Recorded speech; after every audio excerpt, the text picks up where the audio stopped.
마태복음 6장 11절에서 13절 신약성경 8페이지입니다.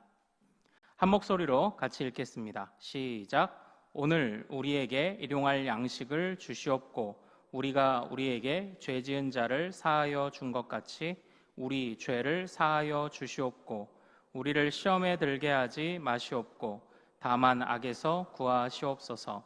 나라와 권세와 영광이 아버지께 영원히 있사옵나이다.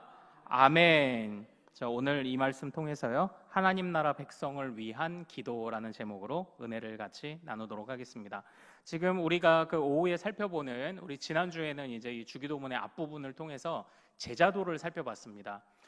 그런데 앞부분의 내용의 항목들은 우리가 여러 차례, 저하고도 여러 차례 보았기 때문에 제가 제자도라는 이름으로, 제자도의 핵심이 뭐라고 말씀드렸습니까? 같이 한번 따라해 볼까요? 참된 제자도는 하나님 앞에서 살아가는 것이다. 네, 이게 지난주에 딱 한 문장 요약이었습니다. 그런데 우리가 오늘 이제 살펴볼 부분이 우리 자녀들과 발맞춰가는 하나바이블, 즉 소요리 문답의 가르침대로 따라가는데요. 이 뒷부분은 우리가 생각보다 많이 못 봤던 것 같아서 이걸 크게 세 덩이로 나누어 세 가지 항목으로 간단히 살펴보고 오늘 말씀을 마무리하도록 하겠습니다. 저는 가끔 하나님 앞에 그런 부분들을 좀 물으며 기도할 때가 있습니다. 하나님, 왜 그 복음을 우리 사람에게 맡기셨습니까? 바로 이거예요. 왜냐하면 우리는 그걸 자꾸 왜곡도 시키잖아요. 요만큼 조금 알면서 많이 한다고도 하고요. 잘 모르면서 이게 복음의 정수라고도 얘기를 했고요. 그리고 또 참 그 복음을 너무 여러 가지로 다양하게들 막 바꾸어내고 그러다가 다른 복음이 되는지도 모르고 우리가 이 복음을 이렇게 왜곡시킬 수도 있는데, 하나님 왜 그 복음을 우리 사람에게 맡기신 겁니까? 차라리 천사한테 맡기지. 차라리 천사한테 맡겼으면 더 나았을 텐데 왜 이 복음을 우리한테 맡기셨습니까? 이런 질문을, 이런 의문을 좀 가지고 또 한창 주님께 이제 참 묻고 하던 때가 좀 있었던 것 같습니다. 물론 이 질문에 대한 답이 아직까지도 저에게는 좀 시원하지는 않은 것 같아요. 그러나 이제 분명한 것 한 가지를 깨닫는 것은 무엇이냐면, 이렇게 미련한 나 같은 사람에게도 복음을 맡기셔서 그렇게 우리에게 맡겨진 복음으로도 구원에 이룰 수 있게 하신다면 이건 하나님의 은혜가 얼마나 풍성한지를 드러내시기 위한 하나님의 계획이 아닐까? 이제 그런 생각을 하는 겁니다. 그러니까 우리가 미련한 입술을 가지고도 전하는 이 복음을 통해서 구원이 전달된다고 한번 생각을 해보십시오. 이렇게 미련하고 연약한 나를 통해 구원이 전달되는데, 야, 하나님 왜 우리를 이렇게 맡기셨습니까? 우리가 가장 작고 연약하고 미련하기 때문인 거예요. 왜냐? 그래야 하나님의 은혜가 더 크게 드러나지 않겠습니까? 그런 점에서 우리는 오늘 우리가 함께 이렇게 배우는 이 주기도문의 이런 기도라는 것은요, 철저하게 우리의 연약함을 고백하는 기도입니다. 우리가 지난주 서두에 살펴봤던 것처럼 하나님의 이름이 영광받으시옵소서, 나라가 임하여 주옵소서, 뜻이 이루어진 것처럼 땅에서도 뜻이 이루어지기를 원합니다. 이 모든 것에서 우리의 주도권은 단 하나도 들어가 있지 않아요. 왜냐? 우리는 연약하고 미련하고 무지하기 때문입니다.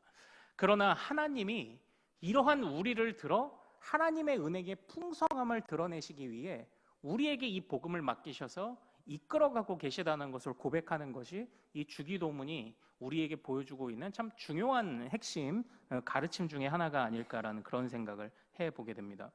그러므로 오늘 우리가 살펴보는 이 뒷부분도 똑같이 인간의 연약함을 고백하고 있어요. 그런데 이것을 구할 때 우리가 또 이해해야 되는 것은 인간의 연약하기 때문에 구하는 것이고, 인간이 연약하기 때문에 하나님을 의지해서 구해야 되는 것이 명확하게 나와 있는 부분이 또 역시 주기도문의 뒷부분입니다. 자, 오늘 주기도문의 이 뒷부분은요, 오늘날 우리에게 일용할 양식을 주옵소서, 오늘 설교의 제목대로 하나님 나라 백성을 위한 실제적인 기도들을, 실제적인 요청들을 담고 있습니다. 정확하게 십계명의 원리 같죠. 십계명은 크게 누구와 누구를 사랑하라고 말씀합니까? 첫 번째, 하나님을 사랑하고, 두 번째, 이웃을 사랑하라고 말씀하고 있습니다. 이것이 십계명만이 아니고 모든 율법의 강령이죠. 그런데 이제 오늘 아침에 우리가 배웠던 대로 조금만 적용을 해보면, 그러면 하나님 사랑하고 이웃 사랑하고 십계명만 지키면 그냥 우리 삶이 그냥 끝인가요? 아니에요. 이것도 또 일종의 상징이에요. 이것을 통해 주님이 결국 우리에게 무엇을 원하십니까? 예, 순종이에요. 순종. 예. 하나님이 무슨 말씀을 주시든지 하나님만 사랑하고 이웃을 사랑하면 끝이냐? 뭐 이런 항목들만 지키면 끝이냐? 그런 게 아니죠. 그 너머에 더 풍성한 것이 있는데 그게 바로 이제 순종입니다. 어쨌든 중요한 것은 하나님 사랑하고 이웃을 사랑하라는 율법의 강령과 함께 이 주기도문도 하나님의 영광을 위한 기도와 그리고 우리의 필요, 그리고 우리 공동체와 우리 사람들의 이웃들의 필요를 위해 구하는 기도로 두 가지 구도로 나누어져 있습니다. 자, 첫 번째는 바로 하나님께 무엇을 구하는 것일까요? 우리 11절을 같이 한번 읽어보겠습니다. 자, 시작. 오늘 우리에게 일용할 양식을 주시옵고 아멘.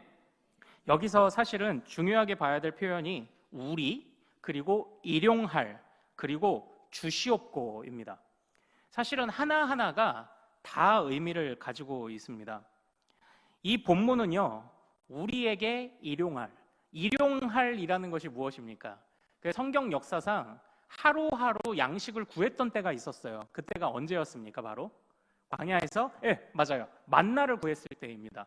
자, 여러분들 한번 생각해 보십시오. 만나가 한 달 단위로 내렸다면 어떤 일이 벌어졌을까요? 만나가 한 달 단위로 내렸다면 아마 하나님을 의지하지 않았을 거예요. 하나님이 왜 굳이 하루 단위로 만나를 주셨습니까? 그래야 주님을 의지하죠. 광야는 사회에 미련했던 때에 물을 빼는 과정이에요. 그렇기 때문에 하나님 백성의 물이 들어야 되는데 하나님 백성의 물드는 것, 어떤 물이 들어야 됩니까? 하나님 의지하고자 하는 마음이 하나님 백성에게 가장 기본적인 자질 아닙니까? 그런데 하나님께 그래서 구해야 합니다. 일용할 양식을 구해야 합니다. 그러나 이 만나가 내려질 때 이틀치를 남들보다 더 많이 거둔 사람의 만나는 어떻게 됐습니까? 다 그냥 썩어 문드러지는 거예요. 왜 그렇습니까? 우리가 없었기 때문이에요. 내 생각만 했기 때문이죠. 우리가 하루에 필요한 만큼의 적당한 것을 하나님이 주십시오라는 이 기도. 그래서 그 안에 뭐가 없습니까? 내가 없어요. 우리가 있을 뿐입니다. 내가 할 수 없습니다. 주님이 계실 뿐입니다. 주님이 계시고 우리 공동체가 있고, 이것이 오늘날 우리에게도 이 기도가 동일하게 필요하지 않습니까? 오늘날 우리는 어느 한 사람이 그냥 다른 사람들 상관없이 한 사람이 그냥 팍 치고 나가면 그냥 된다고 말하는 그런 세상입니다. 그러나 때로는 손을 잡고 함께 걸어주어야 되는 사람이 있고요. 그리고 왜 우리 마라톤 좋아하시는 분들 보면은 어디 아마추어 마라톤 대회 가면 어떤 분들이 풍선을 이렇게 매달고 뛰시는 분들이 있어요.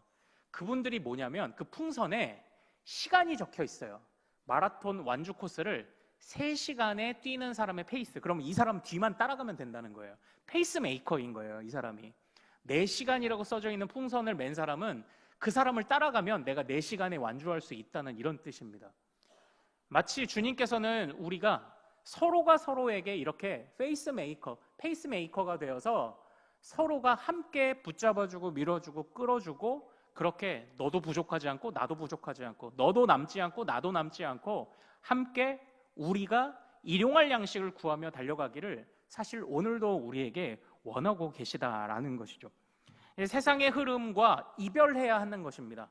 혼자 치고 나가는 그런 삶이 아니라 페이스메이커가 되어서 끌어주고 당겨주고. 왜냐?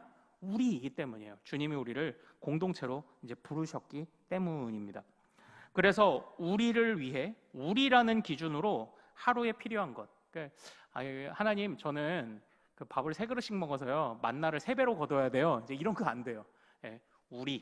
우리가 항상 중요해요. 우리라는 기준 안에. 그러니까 오늘날 우리가 주님께 필요한 것들을 구할 때 어떤 것을 구할 거냐? 우리예요, 우리. 이 우리라는 가치가 분명히 이제 있어야 되는 겁니다. 이 우리라는 가치. 그런데 중요한 것은 어쨌든 우리가 필요한 것을 구합니다라고 할 때 이 구하는 것, 주님께 구해야 된다라는 것이 이게 참 중요합니다. 우리는 보통 주님이 만유의 주님이라고 우리가 고백을 하죠. 그런데 그때에 주님이 우리의 영혼을 채우시기만 하신, 영혼만을 채우시는 분이라고 착각하기가 쉽습니다. 그러나 만유의 주님은 주님께 속하지 않은 것이 없어요. 자, 그러면 질문 드리겠습니다. 우리의 영혼은 주님께 속해 있습니까? 속해 있지 않습니까? 속해 있습니다. 그럼 우리의 몸도 주님께 속해 있나요? 속해 있지 않나요? 속해 있습니다. 만유의 주인님이시기 때문이에요. 그러므로 우리의 영혼의 양식뿐만 아니라 우리 육신의 양식을 위해서도 우리가 구해야 될까요? 구하지 말아야 될까요? 마땅히 구해야 합니다. 마땅히 구해야 돼요. 매일매일 의지함으로 우리라는 기준을 가지고 마땅히 구하라 하는 이런 말씀이 오늘 이 첫 번째 말씀에서 이제 우리에게 주어지고 있는 것입니다. 자, 그런데 결과적으로 이 말씀에서 그냥 단순하죠. 제가 지금 단순한 말씀을 드렸습니다. 우리를 생각해라. 그래서 욕심 부리지 말고 그냥 하루에 필요한 만큼 구하며 하루하루 의지하며 살자. 이제 이 얘기를 드린 거예요. 그런데 우리 믿음의 선배들은 이 말씀을 해설을 하면서 뭐라고 얘기했냐면은 우리 같이 한번 좀 따라해 볼까요? 제가 약간 조금 좀 쉽게 각색을 한 겁니다. 같이 한번 따라해 보시죠. 아무거나 주워 먹지 말라. 예, 이걸 강조했어요. 그러니까 하나님께 매일매일의 양식을 구한다는 게, 영과 육의 양식을 구한다는 게 뭐예요? 내가 아무거나 주워 먹지 않겠다는 다짐이에요. 정말 주님이 주신 것, 주님이 옳다 말씀하시는 것만 내가 주워 먹고 살겠습니다. 내가 그것만 먹겠습니다라고 말하는 그 다짐인 거예요. 아무거나 먹지 않겠습니다. 아무거나 기웃거리지 않겠습니다. 주님만이 공급하여 주옵소서. 이스라엘 백성들이 바로 이 아무거나 주워 먹는 것 때문에 그걸 회상하다가 망했죠. 그 아무거나가 뭐였나요? 애굽에서 먹던 참외와 외와 부추와 마늘과 이 사이에 끼게 만들던 고기. 그들이 그 하나님의 은혜 또는 그 하나님의 해방을, 구원을 알지 못하던 채로 그냥 나름 먹고자 했던 거 먹었던 때만 그들이 회상하고 다시 후회하고 있을 때 하나님이 그들의 그런 모습을 불신앙으로 여기셨던 것 아닙니까? 그러면서 결국 하시는 말씀이 뭐예요? 너는 나로부터만 공급받아야 돼. 이 얘기를 하는 거예요. 그 에덴 동산에서도 이 원리가 동일하게 적용됐습니다. 선악과를 왜 금지하신 겁니까? 바로 아무거나 주워 먹지 말라는 거예요. 주님이 허락하신 것만 먹으라는 겁니다. 허락되지 않은 것을 먹으니까 문제가 생기기 시작하는 것 아니겠습니까? 그래서 우리라는 기준을 가지고 구해야 돼요. 그래서 밸런스도 좀 맞추고 같이 가야 합니다. 하루에 필요한 것을 구해야 됩니다. 매일 의지해야 돼요. 그러나 중요한 건 뭐라고요? 주여, 내가 진짜 아무거나 주워 먹지 않겠습니다. 주님만이 채워주옵소서. 주님이 주시는 것으로만 내가 배부르기를 원합니다. 이것이 또 하루에 필요한 양식과 은혜를 구하는 우리의 기도 제목 될 수 있기를 소망합니다. 자, 이제 두 번째 항목을 보겠습니다. 바로 12절입니다. 자, 12절 우리 같이 한번 읽어보겠습니다. 시작. 우리가 우리에게 죄 지은 자를 사하여 준 것 같이 우리 죄를 사하여 주시옵고. 아멘. 이 말씀은 조금 오해되기가 좀 쉬운 말씀입니다. 그냥 일반적으로 이 말씀을 해설할 때는 그래, 우리는 죄인이야, 그러므로 우리는 하나님께 용서를 받아야 돼 정도로 이 부분을 이제 이해를 합니다. 자, 그러나 이제 이 부분에 있어서요, 이제 그러한 그 단순한 해석도 아주 중요합니다. 단순한 해석도 아주 중요해요. 그러나 결국 이 말씀을 통해서 우리 믿음의 선배들이 어디로 우리를 이끌어가고 있는지를 또 이제 얼마나 깊이 해석을 했는지가 좀 중요한데요. 자, 우리나라 대통령에게는 사면권이라는 그 권한이 주어집니다. 그래서 대통령이 명하면 대통령 특별 사면권을 발동하면 광복절 특사 같은 이런 것들로 이제 그 형기를 다 채우지 않은 사람이 나오기도 해요. 그런데 잘 보십시오. 대통령이 사면권을 남발한다면 어떤 일이 벌어질까요? 대통령이 남발한다면 내 친척이라고 사면해주고 내 친구의 사돈의 팔촌이라고 사면해주고 이러면 어떤 일이 벌어질까요? 그 대통령은 당장 자리에서 아마 끌려 내려오게 될 거예요. 사면권이 있다고 해도 이것은 함부로 남발될 수 있는 그런 권한이 아닙니다. 이것처럼 용서라는 것은요, 그 이유와 근거가 명확해야 합니다. 그러므로 우리의 죄를 사해 달라고 했을 때 결국 이 가르침은 무엇을 의미하느냐? 우리 같이 한번 따라 볼까요? 우리가 예수 그리스도의 보혈만을 의지해야 한다는 것을 보여준다. 결국 우리 믿음의 선배들은 이 문장을 그렇게 받아들였습니다. 우리의 죄를 용서하여 주옵소서. 그러나 주님, 남발하면 이 세상에 혼란이 올 걸 압니다. 또 주님은 남발하지 않으실 걸로 압니다. 그런데 주여, 내가 이 말씀을 힘입어 예수의 보혈을 의지하오니 보혈을 힘입어 나를 용서하여 주옵소서. 이제 이 고백을 했던 거예요. 왜냐하면 이게 남발돼서는 안 되니까요. 하나님은 정의로우셔야 하니까요. 그리고 또 한편으로는 이제 오늘 우리가 이 주기도문을 마태복음의 제자도의 기준에서 보고 있지만 우리의 비전이라는 차원에서 누가복음에서도 볼 수 있다고 말씀을 드렸는데요.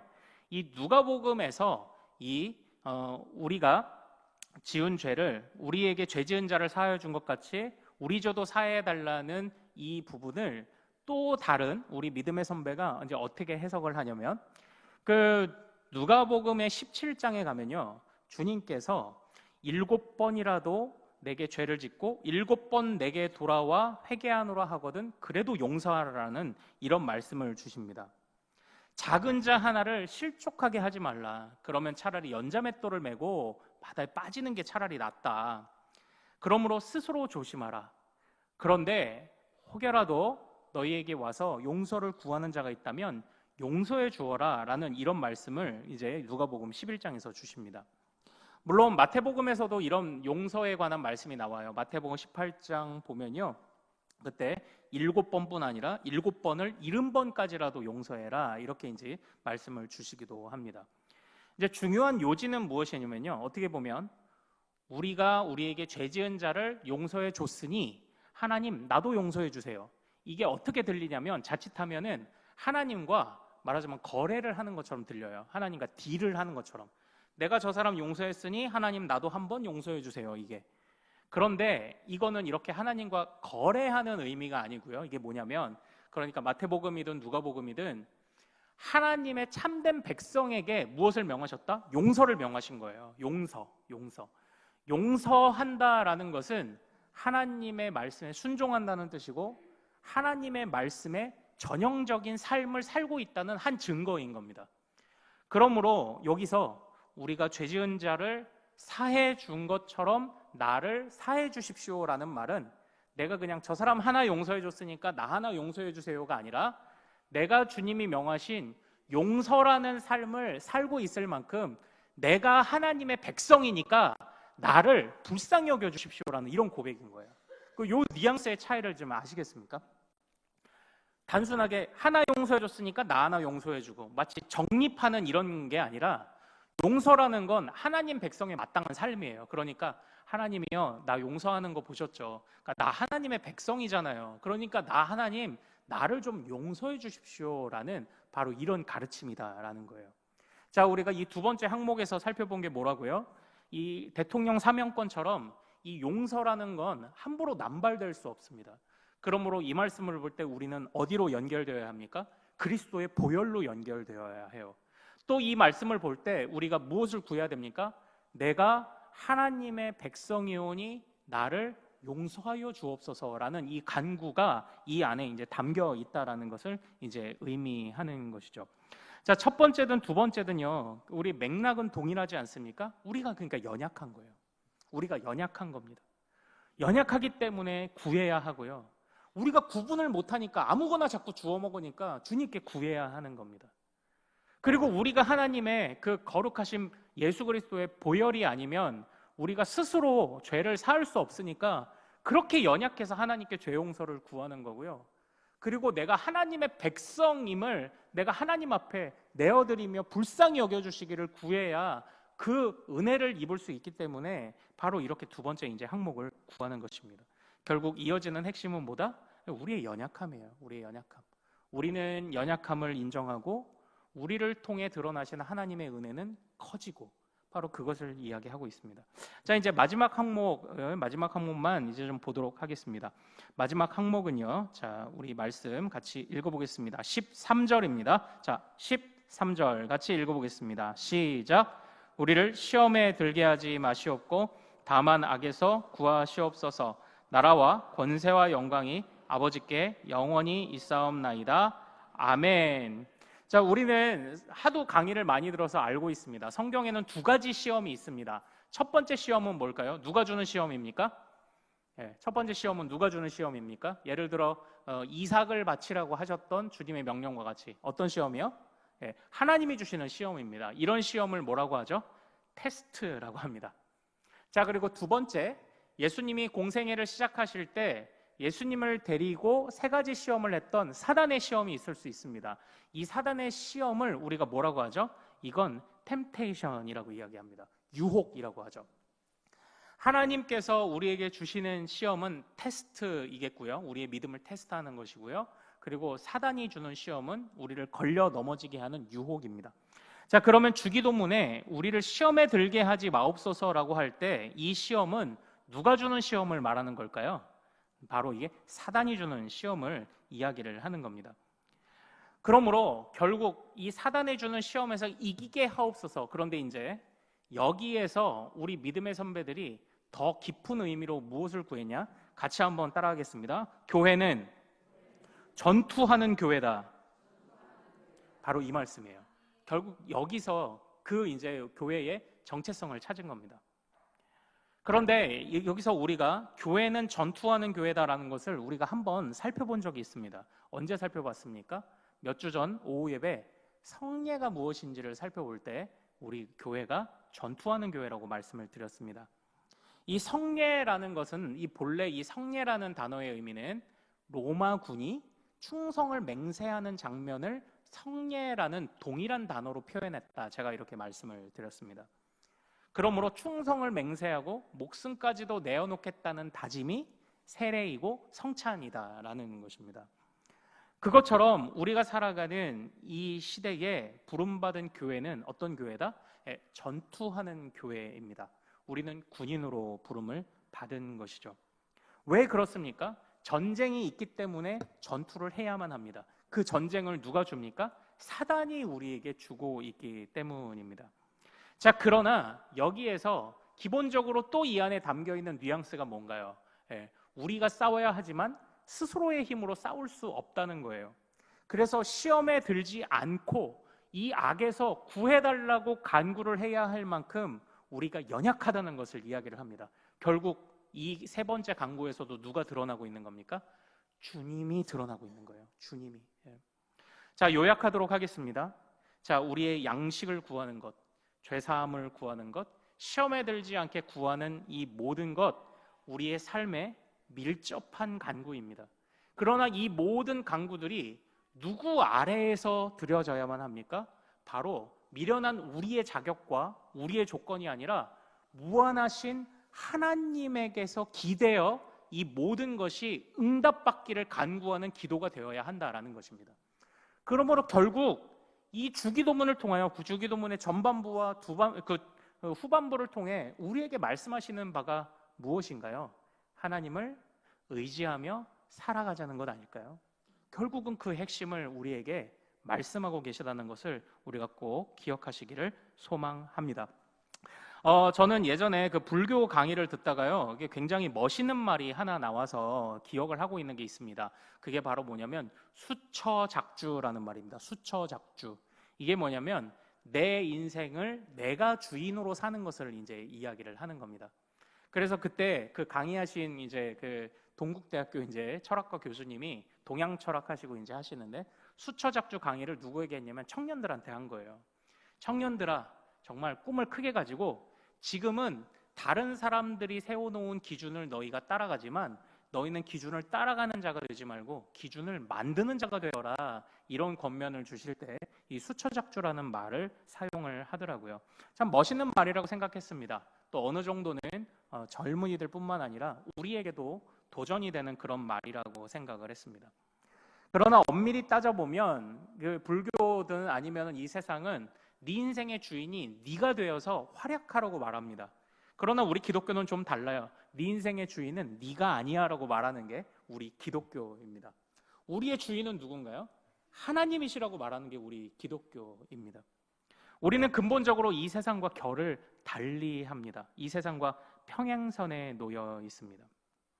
우리가 열심을 내어서 우리가 선한 기준들을 만들고 해야죠. 그러나 그럼에도 불구하고 우리의 주인은 우리가 아닙니다. 우리 자신이 아닙니다. 바로 누구이십니까? 바로 하나님이십니다. 결국 이 주기도문의 모든 기도는 이것을 고백하는 것 아닙니까? 주여, 나는 연약합니다. 주인이신 주님께서 나를 이끌어 나를 처분하여 주옵소서라는 바로 그 기도가 아닐까요? 철저하게 청지기로 살아갈 것을 다짐하는 기도가 바로 이 주기도문에 담겨 있는 의미가 아니겠습니까?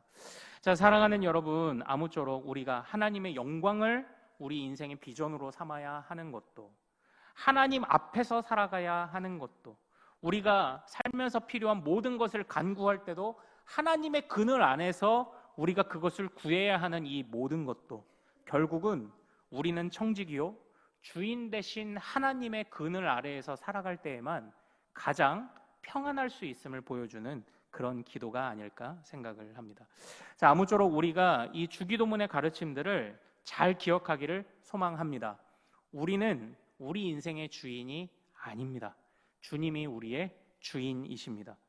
그러므로 주님께서 우리를 그의 뜻대로 이끌어 가시고 우리가 아무거나 주워 먹지 않도록 우리를 지도하시며, 우리가 하나님의 은혜 없이는 함부로 용서받을 수 없는 자임을 생각하며 하나님께 항상 감사하고, 무엇보다 우리가 하나님의 정말 그 부름받은 전사요, 부름받은 군대로서 우리가 싸우며 살아가야 하는 것을 또 잊지 않는 그런 마음들을 우리 이 주기도문을 암송할 때마다 우리가 같이 그것들을 기억할 수 있기를 소망합니다.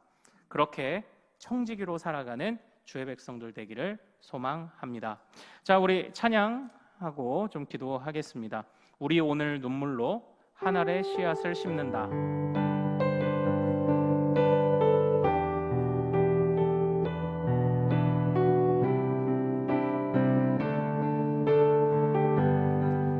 우리 오늘 눈물로, 우리 오늘 눈물로 한 알의 씨앗을 심는다. 꿈꿀 수 없어 무너진 가슴에 저들의 푸른 꿈 다시 돋아나도록 우리 함께 땀 흘려 소망의 길을 만든다. 내일로 가는 길을 찾지 못했던 저들 노래하며 달려갈 그 길, 그날에 우리 보리라. 그날에 우리 보리라. 새벽 이슬 같은 저들 일어나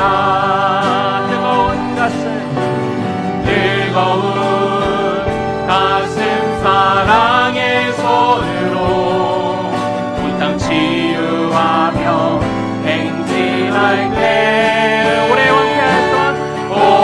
황폐하였던 이 땅 어디서나 순결한 꽃들 피어나고 푸른 의의 나무가 가득한 세상 우리 함께 그날에 우리 보리라.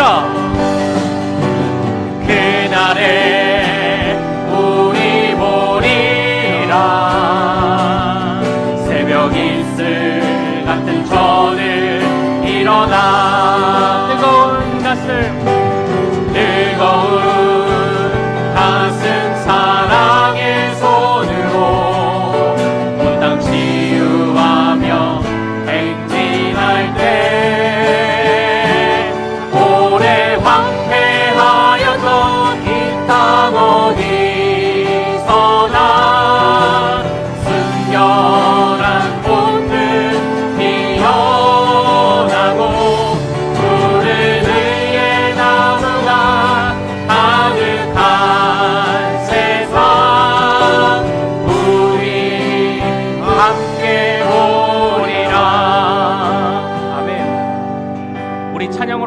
기도하는 것처럼 오늘 우리의 간구, 우리의 필요를 구하는 간구 안에 우리가 있길 원하고 공동체가 있기를 원합니다. 나만 혼자 그냥 툭 튀어나가서 달려가는 것이 아니라 함께 달려갈 수 있게 하옵소서. 주여, 참으로 나 혼자만 꽃피는 인생이 아니라 우리가 함께 더불어 꽃피고 열매 맺는 인생이 되기를 원합니다. 하나님이여, 우리에게 공급하여 주옵소서. 하루에 필요한 것들을 영의 양식을, 육의 양식을 공급하여 주옵소서. 하나님, 우리가 주님 주신 것 외에 아무거나 주워 먹지 않도록 도와주시옵소서. 하나님이여, 우리가 예수 그리스도의 보혈을 의지하며 주님께서 우리를 용서해 주시기를, 붙잡아 주시기를 간구하기를 원합니다. 하나님이여, 또한 우리를 거룩한 용사로 삼아 주셔서 하나님, 이 전쟁이 사단이 시험을 주려고 우리를 정말 호시탐탐 노리는 이때에 우리가 함께 똘똘 뭉쳐, 나 혼자는 연약하지만 우리가 함께 똘똘 뭉쳐서 이 전쟁 가운데, 이 시험 가운데 승리할 수 있도록 도와주옵소서. 주여, 우리는 작습니다. 그러나 주님은 크십니다. 우리 중에 공로 있는 자는 아무도 없기 때문에 우리는 하나가 될 수 있습니다. 아무도 교만할 이유 없고 아무도 자랑할 것이 없기 때문에, 그래서 우리는 하나가 될 수 있습니다. 오직 하나님만을 높이는 우리 교회, 우리 공동체, 우리 가정이 정말 그리스도께서 주기도문으로 알려주신 것처럼 주님을 우리의 주인으로 알고 나는 철저하게 청지기로 살아가겠다는, 나는 연약하나 강하신 주님을 의지하며 살아가겠다는 다짐이 있는 그런 간구로 올려드려질 수 있도록 우리 말씀 생각하며 우리가 올려드린 찬양의 가사들을 생각하며 주여 이름 크게 한번 부르고 같이 기도합니다. 주여!